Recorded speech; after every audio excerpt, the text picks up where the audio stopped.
Hi, everyone. I'm Adib. It's super intimidating being up here. James Beard Award winner, Time Person of the Year, National Book Award winner. Meanwhile, I spilled my water on myself 3 times during dinner. So the good news is I'm given to understand that your seats tonight are non-refundable. So for those who don't know about Darius the Great is Not Okay, it's about an Iranian-American teenager named Darius Kellner, who is nerdy, depressed, overweight, lonely, and isolated in his life in Portland, Oregon. He is obsessed with tea, and he's pretty estranged from his father. The only thing they really have in common is a love of Star Trek: The Next Generation, which they watch every night. Sidebar, who has seen the latest episode of Star Trek Picard? Yes, thank you. It's so good. If I talked about Star Trek too much, I will run out of time. But Darius goes to Iran to visit his family when they find out his grandfather has a brain tumor, and it's his first time visiting Iran. It's his first time connecting with that part of his heritage and his family. And it's his first time making a real and true friend in his grandparents' neighbor, who's a boy named Sohrab. And I feel like it'd be so easy if Darius could just come and give this speech instead. But it's fictional, and so I have to talk instead, which is great. And so I thought it would be fun to tell you a little bit about where the story came from, in so much as any of us can tell where fiction comes from. So I was born in Kansas City, Missouri. My father is Iranian and moved in the 70s to go to school. He went to both MU and KU at different points, which, if any of you are from Missouri or Kansas, do I have any people familiar with the MU-KU rivalry? That actually explains a lot about what's wrong with me. Meanwhile, my mom was a white, Missouri Ozarky lady, and they fell in love and had me and my sister. And things were fine up until kindergarten, when I went to school and at 5 years old started getting called a dweeb instead of Adib. And I was like, why is everyone being mean to me? What's wrong? And it's like, oh, it's because there are no other Iranians around. Yeah, childhood was kind of rough. I mean, for those who aren't familiar with Kansas City, it's very white and very Christian, and not a lot of Iranians in general. Not only was I Iranian, but my family was Baha'i. I myself am a godless heathen, but most of my family is Baha'i, and I remember sitting in first grade having to tell my classmate that I wasn't Christian, and not knowing why I was so terrified to say that to her. I remember being in 3rd grade, having my first crush on another boy. I was didn't quite understand what was going on. I just knew that I always liked to sit next to this boy. He was pretty cute. He was kind of like an asshole now that I look back on it, which is kind of a pattern in my life, I guess. Yeah, I remember defining myself because I was so different from everyone else that all through elementary school, I was just going to be the smartest kid I could be. I would always turn my assignments in first. I would always ace all the spelling quizzes. And that worked out great until I got to middle school and got knocked on my ass by a major depressive disorder. So that was fun. From 6th grade to 8th grade, I think I went through 12 different medications, which was rough. Some were great, some were terrible. Some gave me I don't know, it's not really roid rage if it's not steroids, but I was angry. You think medication plus being a teenager, it's rough. Also as a young gay, middle school was my first experience with a locker room, and that was rough. I kind of disappeared into myself in middle school. I stopped being smart.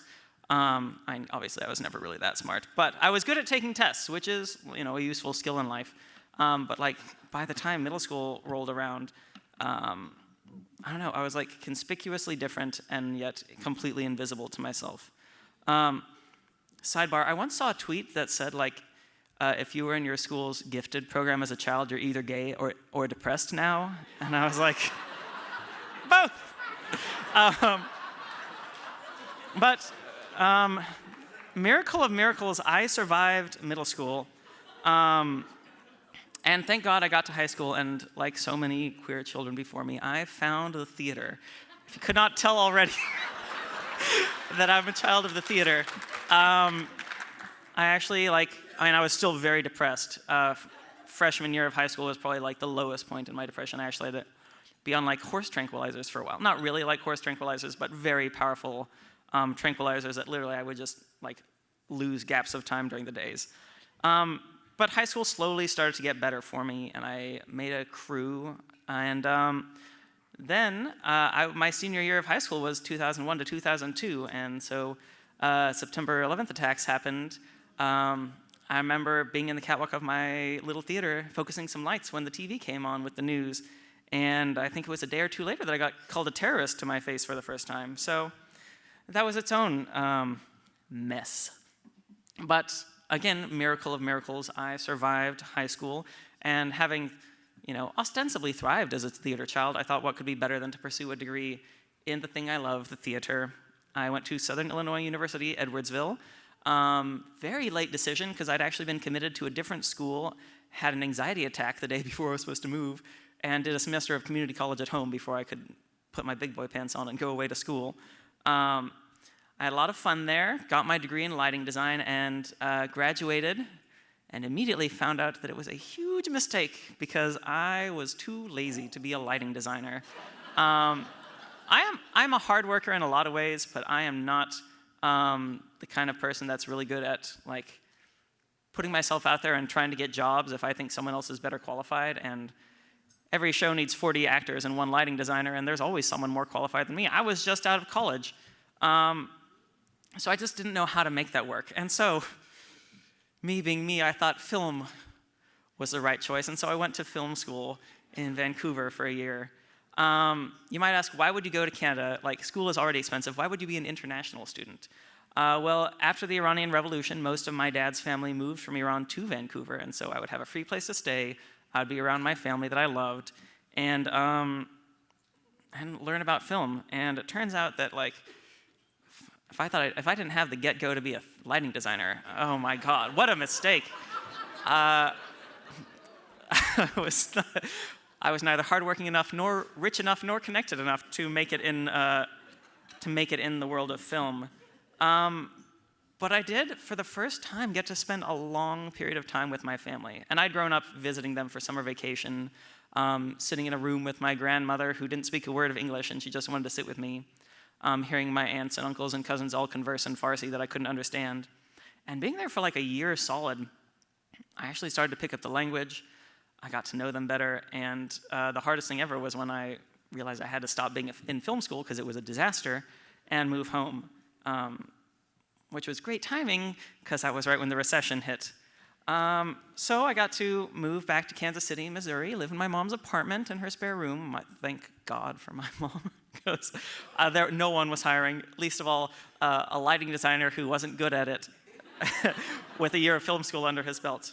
Eventually I found a job in, of course, community theater as an electrician.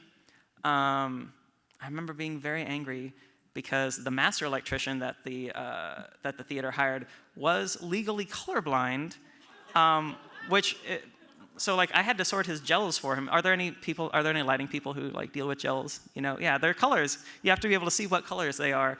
But his girlfriend was friend with the boss, and so he got the better job. But that slowly led to other like theater adjacent jobs, and finally to a job at a production company where I mostly fixed PowerPoints for CEOs who didn't know how to use PowerPoint. And that was actually ended up being a really great job because I actually do like fixing PowerPoints. I think it's nice to take something ugly and make it pretty. But I also had a ton of time on my hands while waiting for emails. And so I started writing. I originally tried writing screenplays because that was my favorite class in film school.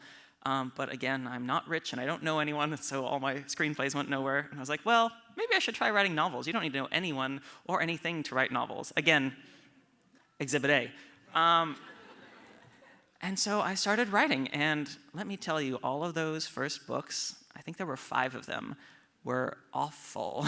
Like, terrible. Not only that, but they were all about straight white people who were nothing like me. And it wasn't until 2015, when the We Need Diverse Books movement started, that I was like, oh, like, why don't I write about someone like me? So I wrote about a white gay kid. And happened to be visiting my family in Vancouver for Nowruz, the Iranian New Year, and putting the finishing touches on the story that I was convinced was going to be my breakout. It was original, it was unique, no one could possibly write a story like it, and I wrote the end on a Monday. And on Tuesday, Publishers Weekly sent out a newsletter with all the new children's books that had been announced, and one sounded exactly like what I had just finished. And I was like, ugh, really? What's something no one else could possibly write? And I looked around at my family, we were all celebrating Nowruz, eating food, dancing and laughing, and I was like, aha, I've got it. And so I started writing about a kid that was so much like me, lonely, depressed, super gay, but you'll find out more about that in the sequel, Darius the Great Deserves Better, which comes out this August. And I realized that not only was I writing for the me I used to be, but as I've gotten to go and talk, I realized how many other people I was writing for, whether it was Iranian American kids or just mixed race kids, just children of diaspora, queer kids, kids with depression, sometimes kids who just like jokes about testicles. And so, I don't know, it's been like a wild ride, and I'm still not always sure like why anyone invites me to talk anywhere. But my good friend Megan Bannon, who's another children's author and historian, she writes like these very lush, beautiful historical fantasies. Check out The Bird and the Blade if you're into that. But she introduced me to this great quote by Nobel laureate Kazuo Ishiguro, who said, "Stories are about one person saying to another, 'This is the way it feels to me. Can you understand what I'm saying? Does it also feel this way to you?'" And I was like, damn, Megan Bannon, it does feel that way to me. So thank you all so much for having me. I apologize for being a disaster, and enjoy the rest of your evening.